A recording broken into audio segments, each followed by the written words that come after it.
నమస్కారం. ఇది సంగతికి స్వాగతం. ఇంట్లో ఏదైనా శుభకార్యం చేయాలంటే ఆ కుటుంబం పడే హైరాణ అంతా ఇంతా కాదు. ఆహ్వానాలు, ఎవ్వరికీ ఏ లోటు లేని ఏర్పాట్లు, సంతృప్తితో తిరిగి పంపే వరకు మాట రాకుండా జాగ్రత్త పట్టం కోసం బంధుమిత్రుల సహకారంతో అహర్నిశలు శ్రమిస్తారు. అయినా చిన్నపాటి పొరపాట్లు, పట్టింపులు శరామామూలే. అలాంటిది 12 రోజుల పాటు నిరంతరంగా వేడుక నిర్వహించి 5 కోట్ల మంది జనాభాను అందులో భాగస్వాముల్ని చేయటమంటే మామూలు కాదు. పైగా అంతా అద్భుతమని అభినందించేలా, ఆధ్యాత్మిక భావం వెల్లివిరిసేలా, ఆహ్లాదం పొందిన సంతృప్తి ప్రతి ఒక్కరికి కలిగేలా అందర్నీ సమన్వయం చేస్తూ కార్యక్రమం జరపడం సాధారణమైన విషయం కాదు. ముఖ్యమంత్రి, మంత్రులు, అధికార యంత్రాంగం, స్వచ్ఛంద సంస్థలు, యువత అంతా కలిసి ఆ బృహత్తర కార్యాన్ని అవలీలగా పూర్తి చేశారు. అంతా ఏకతాటిపైకి వచ్చి ప్రతి ఒక్కరూ తమ సొంత బాధ్యతగా తీసుకుని కృష్ణా పుష్కరాలను ప్రతి ఒక్కరి మదిలో నిలిచే జ్ఞాపకంగా చేశారు. మొత్తం మీద జనం జలం కలిస్తే ప్రభంజనమే అన్న రీతిలో కృష్ణా పుష్కరాలను సర్కార్ విజయవంతంగా చేసి చూపించింది.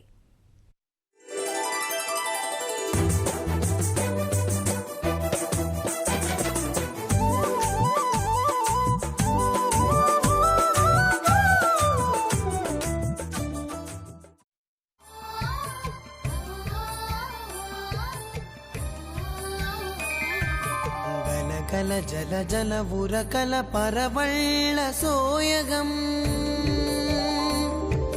కృష్ణవేణి పుష్కరాలే మన జన్మకు మావరం. ఇల్లు కట్టి చూడు, పెళ్లి చేసి చూడు అన్నదే పెద్దల మాట. ఓ ఇంటి నిర్మాణానికే ఇంత కష్టమైతే 12 రోజుల పాటు అత్యంత వైభవంగా సాగే వేడుక వెనుక కష్టం ఏ పాటితో అందరూ గమనించాలి.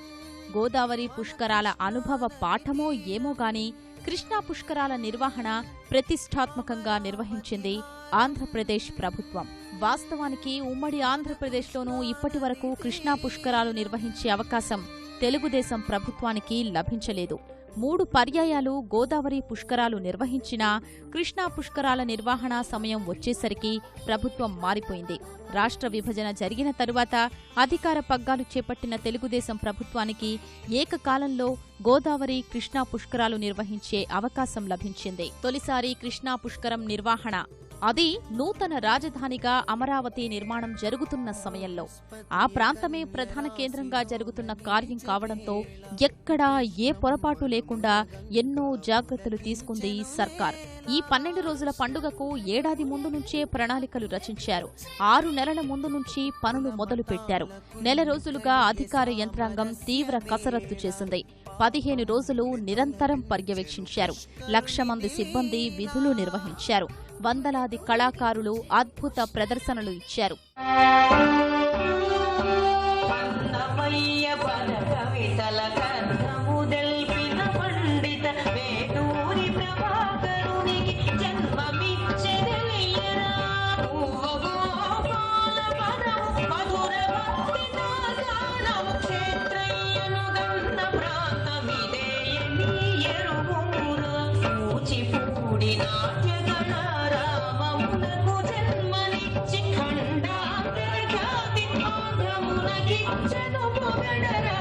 వేలాది మంది సేవా కార్యక్రమాలతో 1,00,000 మందికి ఉచిత అన్నపానీయాలు అందించారు.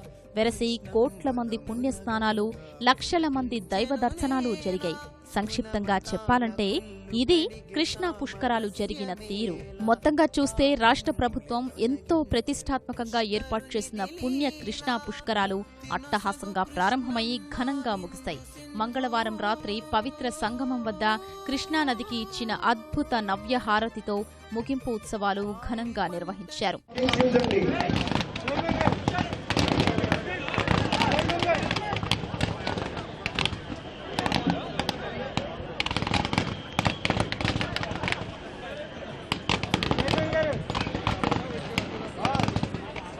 మన కళ్ళ నిండా తెలుపుని, మట్టి నిండా తెలుపుని ఆరోగ్య మహోత్సవాన్ని చూసి తొమ్మిదితో తాదాత్మ్యంతో నిండా మునిగినటువంటి మనసుని మైమరిపింపజేస్తూ ఉన్నారు పెద్దలు. ఈ 12 రోజులు కృష్ణానది తీరమంతా జనప్రవాహం భక్తి భావంతో ఉప్పొంగింది. ఎక్కడ చూసినా జనం. కుటుంబ సమేతంగా ప్రాంత, భాష, మతాలకు అతీతంగా లక్షల మంది కృష్ణానదిలో పుణ్య పుష్కర స్నానాలు చేశారు. పితృదేవతల్ని స్మరించుకుని పిండ ప్రదానాలు చేశారు. వారంతా పుష్కర ఏర్పాట్లపై సంతృప్తి వ్యక్తం చేశారు. ఆ కారణంతోనే పుష్కరాలు విజయవంతం చేసిన ప్రతి ఒక్కరికి ముఖ్యమంత్రి చంద్రబాబు కృతజ్ఞతలు, అభినందనలు తెలిపారు. నా జీవితంలో ఎప్పుడూ లేనంత ఆనందం, ఉత్సాహం వస్తూ ఉంది. దీనికి మనస్ఫూర్తిగా అందరికీ ధన్యవాదాలు. ఎప్పుడు కూడా ఒక విజయం ఎక్కడా లేనటువంటి ఎనర్జీ ఇస్తుంది. అలాంటి కిక్కులోనే మనం అందరం ఉన్నాం. ఇప్పుడు ఈ నెల 12న సూర్యోదయంతో పుష్కరాలు ప్రారంభమయ్యాయి. అంతకుముందు రోజే కృష్ణమ్మకు పవిత్ర సంగమం వద్ద హారతి ఇచ్చి ముఖ్యమంత్రి వేద పండితుల మంత్రోచ్చారణ మధ్య పుష్కరునికి స్వాగతం పలికారు. 12న కంచి కామకోటి పీఠాధిపతి జయేంద్ర సరస్వతి, చిన్నస్వామి విజయేంద్ర సరస్వతి స్నానాలు చేయడం ద్వారా పుష్కరాల్ని ప్రారంభించారు. ముఖ్యమంత్రి దంపతులు తొలి రోజు పుష్కర స్నానం చేసి ఇంద్రకీలాద్రిపై వెలసిన దుర్గామాతను దర్శనం చేసుకున్నారు. అక్కడి నుంచి విజయవాడ జనసంద్రంగా మారింది. తీరం భక్తజనంతో నిండిపోయింది. రాత్రి పగలు తేడా లేకుండా వేలాది మంది పుష్కర స్నానాలు చేశారు. పవిత్ర సంగమం వద్దనే పుష్కర ఉత్సవానికి ముగింపు పలికారు. మళ్లీ 12 ఏళ్లకొచ్చే పుష్కరాలకు ఘనంగా వీడ్కోలు పలికారు.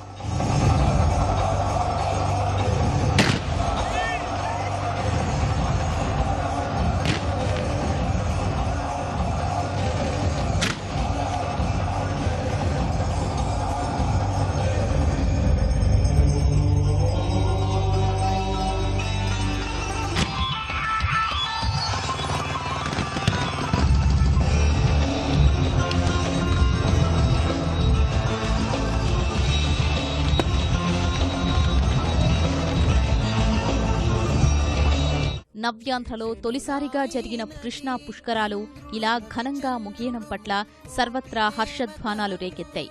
వచ్చే పుష్కరాలకు రాజధాని అమరావతి కొత్త శోభ సంతరించుకుని ప్రపంచంలోనే అగ్రశ్రేణి నగరంలో ఒకటిగా తయారవుతుందని పలువురు ప్రజాప్రతినిధులు ఆకాంక్ష వ్యక్తం చేశారు. రాష్ట్రం మొత్తం మీద దాదాపు 2 కోట్ల మంది పుష్కర స్నానాలు చేశారు. అమరావతి పరిధిలోని కృష్ణా, గుంటూరు జిల్లాల్లో 1.85 కోట్ల మంది పుణ్యస్నానాలు చేశారు. కృష్ణా, గుంటూరు జిల్లాల పరిధిలో మొదట 150 ఘాట్లు ఏర్పాటు చేశారు. తరువాత పాత ఘాట్లు కలిపి 176 ఘాట్లను సిద్ధం చేశారు. అన్ని ఘాట్ల వద్ద భక్తులకు వసతి సౌకర్యాలు ఏర్పాటు చేశారు. ప్రతి క్షణం అంటే 24 గంటలు కూడా అది పర్యవేక్షించి ప్రతి ఒక్క సర్వీసు వచ్చినటువంటి ప్రతి ఒక్కరికి అందుబాటులో తేవడం అనేది ఒక గొప్ప విషయం. ఘాట్ ఇన్ఛార్జెస్ ఆధ్వర్యంలో ఉన్న మల్టీ డిసిప్లినరీ టీమ్స్ మరి చక్కగా సమన్వయంతో పనిచేసి వివిధ డిపార్ట్మెంట్స్ని కోఆర్డినేట్ చేసుకుంటూ మా జిల్లాలో ఉన్న ఈ 72 ఘాట్స్ యొక్క పుష్కరాలను కూడా విజయవంతం చేయడం జరిగింది.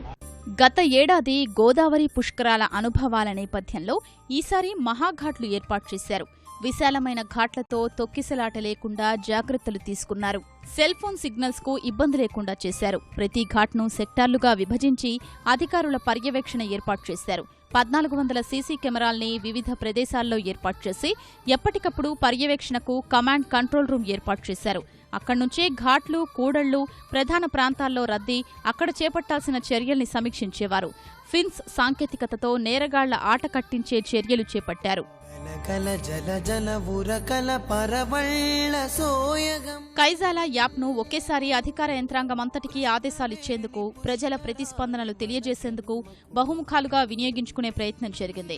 పుష్కరాల్లో అనుసరించిన సాంకేతికతను దైనందిన పాలనలోనూ రాష్ట్రమంతటా వాడాలని ముఖ్యమంత్రి నిర్ణయించారు. విజయవాడ నగరంలో శాటిలైట్ బస్ స్టేషన్లు, రైల్వే స్టేషన్లు ఏర్పాటు చేశారు. 36,000 మంది పోలీసులతో బందోబస్తు ఏర్పాట్లు చేయగా వారికి 12,000 మంది పుష్కర సేవకులు సహాయ సహకారాలు అందించారు. తొలి రోజు రద్దీ నియంత్రణ చర్యలు మిగిల్చిన ఇబ్బందులతో ఆ పరిస్థితిని వెంటనే చక్కదిద్దారు. పోలీసులు ప్రజా సేవకులు అనేలా వ్యవహరించి ప్రజల మన్ననలు పొందారు. ఉచిత బస్సులు ఏర్పాటు ఆకట్టుకుంది. ఆర్టీసీ 71,287 ఉచిత సర్వీసులతో 42.96 లక్షల మందిని గమ్యస్థానాలకు చేరవేసింది. దాదాపు 10 కోట్ల రూపాయల వరకు భారం పడింది. రాష్ట్రంలో 1.85 లక్షల సర్వీసుల్ని పుష్కరాలు ప్రత్యేకంగా తిప్పి 75.35 లక్షల మందిని చేరవేసింది. రైల్వే శాఖ కూడా ప్రధాన భూమిక పోషించింది. మొత్తం 42 లక్షల మందిని ప్రత్యేక రైళ్ల ఇళ్లల్లో చేరవేసినట్లు ఆ శాఖ ప్రకటించింది. చిన్న చిన్న సమస్యలు ఎదురైనప్పటికీ కూడా ఈసారి ప్రిపేర్డ్నెస్ చాలా బాగుంది. ముఖ్యమంత్రి గారు పదే పదే రివ్యూ చేయడం, వారు చెప్పినటువంటి ప్రతి ఇంపార్టెంట్ ఇంటర్వెన్షన్ కూడా అమలుపరచడానికి ప్రయత్నం చేశారు. ప్రతి డిపార్ట్మెంట్ వాళ్ళు ట్రై చేశారు. ఓవరాల్గా విత్ ఎక్సలెంట్ కోఆర్డినేషన్ 12 రోజులు మంచి వాతావరణంలో ఒక సాటిస్ఫాక్షన్ యాత్రికులకు ఇవ్వగలిగాము అనేటువంటి సంతృప్తి మాకు కూడా మిగిలింది. ఆధ్యాత్మిక వేడుకలో యువతరం జోరు అన్ని చోట్ల కనిపించింది. పుణ్యస్నానాలు చేస్తూ ఆ జ్ఞాపకాల్ని భద్రపరుచుకునేలా సెల్ఫీలు దిగుతూ సందడి చేశారు. పుష్కర కార్యక్రమం విజయవంతంగా నిర్వహించడంలోనూ వారు సహాయ సహకారాలు అందించారు. NSS, NCC, green core, red cross ఇలా వివిధ సంస్థల రూపేణా స్వచ్ఛంద సేవలో యువత పాత్ర ప్రధానంగా కనిపించింది. వృద్ధులు స్నానపు ఘట్టాలకు చేరవేయటం, అందరికీ మంచినీళ్లు అందించడం వంటి విలువైన సేవలు చేసి పుష్కర విధుల్లో భాగస్వాములైనందుకు ఎంతో తృప్తి చెందారు. పుష్కర యాత్రికులకు విజయవాడ, గుంటూరు వాసులు అందించిన ఆతిథ్యం ఎంతో మేలు చేసింది. స్వచ్ఛంద సంస్థలు తమ వంతు పాత్ర పోషించాయి. రోజుకు సగటున 10 లక్షల మందికి ఉచిత భోజనాలు అందించారు. అక్షయ్ పాత్ర, తీతిదే ఇతర సంస్థలు భారీగా వితరణ చేశాయి. మంచినీరు, మజ్జిగ ప్యాకెట్లు, పులిహోర పొట్లాలు అందించారు. విజయవాడ, అమరావతి, సీతానగరం లాంటి చోట్లే కాకుండా అటువైపు దారి తీసే పలు గ్రామాల్లోనూ అన్నదానం చేస్తూ కార్యక్రమాలు నిర్వహించారు. ముక్తి నొసగు కృష్ణమ్మ హిందూ సింధు, పాడి పంటలిచ్చే రైతుకాత్మబంధు, తాకినంతనే పుణ్యం కృష్ణ. పుష్కరాల నీటి నిర్వహణ విషయంలో జలవనరుల శాఖ ఎంతో జాగ్రత్తలు తీసుకుంది. భక్తులకు ఎప్పటికప్పుడు తాజా నీటిని అందించడం, అలాగని సముద్రం పాలు కాకుండా ఎంతో సమన్వయం పాటించింది. 3 జిల్లాలకే పరిమితం చేయకుండా చరిత్రలో తొలిసారి అనంతపురం వాసులు కూడా పుష్కర స్నానం చేసే అవకాశం జలవనరుల శాఖ కల్పించింది. శ్రీశైలం బ్యాక్ వాటర్ను హంద్రీనీవా ద్వారా పంపి అనంతపురం వాసులు జీడిపల్లి రిజర్వాయర్ వద్ద పుష్కర స్నానం చేసే వెసులుబాటు కల్పించడం విశేషం.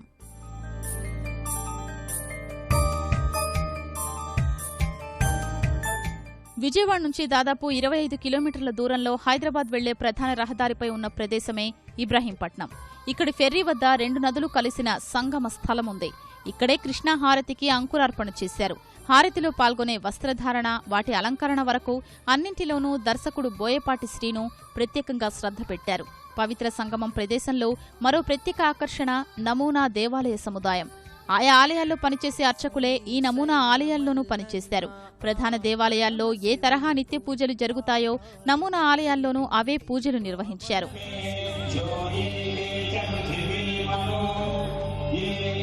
ఆ ఏర్పాట్లతో పుష్కర స్నానాలతో పాటు దైవ దర్శనానికి భక్తులు పోటెత్తారు.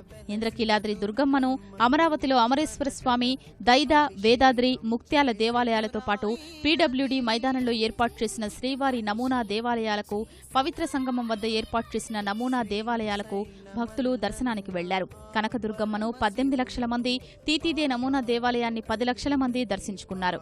అమరావతిలోని అమరలింగేశ్వరుడు, శ్రీశైలం మల్లికార్జున స్వామి ఆలయాలు భక్తులతో కిటకిటలాడాయి. రాఖీ పౌర్ణమి రోజున 21న అన్ని స్నానఘట్టాల్లోనూ ఇసుక వేస్తే రాలనంతగా యాత్రికులొచ్చారు.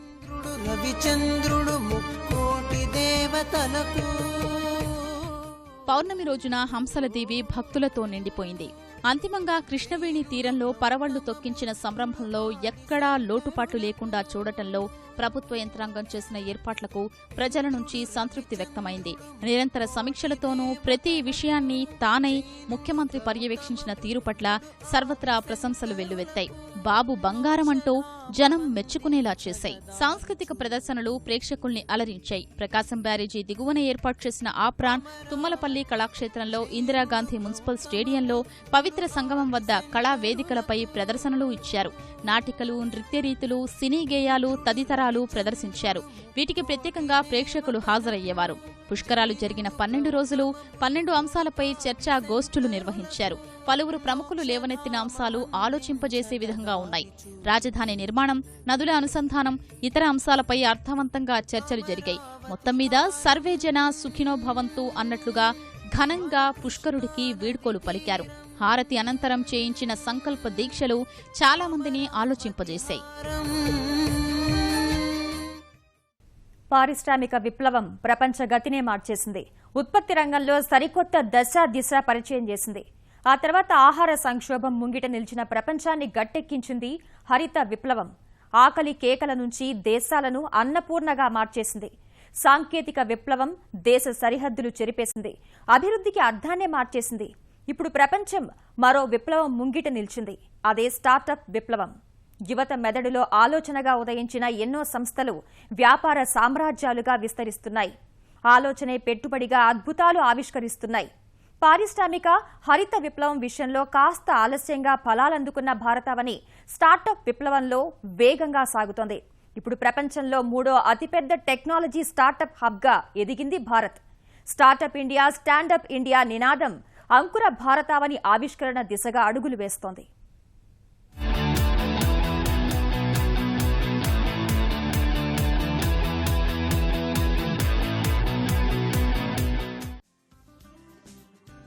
స్టార్టప్ రంగంలో భారతావని పరుగులు.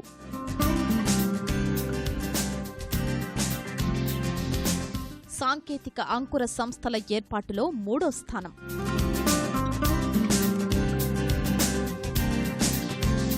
అంకుర సంస్థల కేంద్రంగా నిలుస్తున్న మహానగరాలు.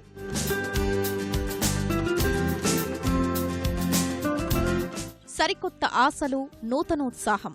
స్టార్టప్ రంగంలో భారత ప్రయాణం ఆశాజనకంగా సాగుతోంది. సాంకేతిక అంకుర సంస్థల ఏర్పాటులో దేశం 3వ స్థానంలో నిలిచింది. అమెరికా మొదటి స్థానంలో ఉంటే యూకే తరువాతి స్థానంలో ఉంది. అసోచామ్, ఆర్బిట్రేజ్ రీసెర్చ్ ఇన్స్టిట్యూట్ సహకారంతో నిర్వహించిన సర్వే అంకుర సంస్థల ఆవిష్కరణలో భారత్ ప్రగతిని కళ్లకు గట్టింది.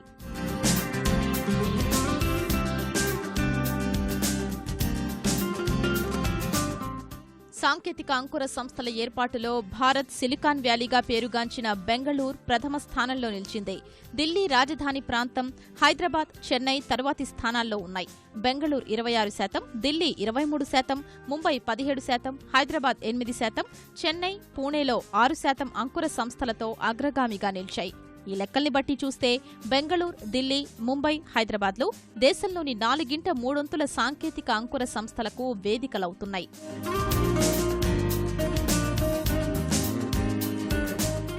2015 నాటికి అమెరికాలో 47,000, బ్రిటన్లో 4,500 అంకుర సంస్థలు ఏర్పాటయ్యాయి. భారత్ 4,200 అంకుర సంస్థల్ని ఆకర్షించింది.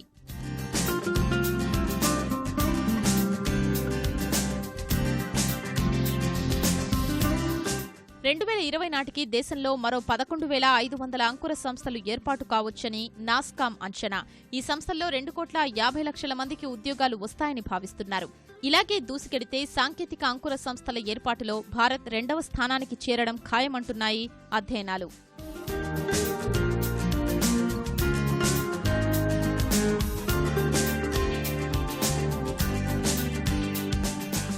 నాస్కామ్ అంచనాల ప్రకారం భారత్ యువ అంకుర దేశంగా ఖ్యాతి గడించింది. స్టార్టప్లు స్థాపించిన 72% మంది 35 ఏళ్లలోపు వారే కావడం ఇందుకు నిదర్శనం. దాదాపు 50% పైగా అంటే 1,200 స్టార్టప్లు ఈ-కామర్స్, వినియోగదారుల సేవలు అంశాల్లో ఏర్పాటయ్యాయి. అన్ని స్టార్టప్లు పరిగణలోకి తీసుకున్నా భారత్ 5వ స్థానంలో నిలిచింది. 10,000 అంకుర సంస్థలతో చైనా, భారత్లు ఒకే స్థాయిలో ఉంటే 83,000 సంస్థలతో అమెరికా అగ్రస్థానంలో నిలిచింది.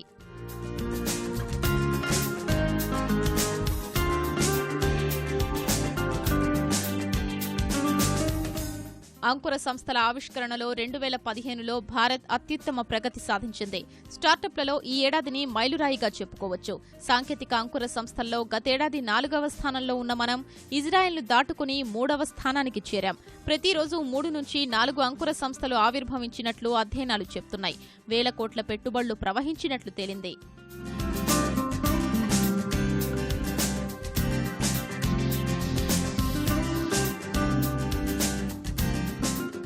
2015లో 61,000 కోట్ల రూపాయలు వీటికి మూలధనం రూపంలో భారత్లోకొచ్చినట్లు లెక్కలు చెప్తున్నాయి.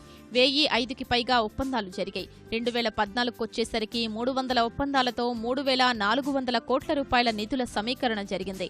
మొత్తంగా 2010 నుంచి 2015 వరకు అంకుర సంస్థల ఏర్పాటు ద్వారా 1,22,000 కోట్ల వరకు పెట్టుబడులు వచ్చినట్లు తేలింది. అంటే దాదాపుగా 5 ఏళ్లలో వచ్చిన పెట్టుబడుల విలువలో దాదాపుగా 50% 2015లోనే వచ్చాయి. ప్రధానంగా ఆన్లైన్, మొబైల్ రంగంలో అనేక ఒప్పందాలు కుదిరాయి.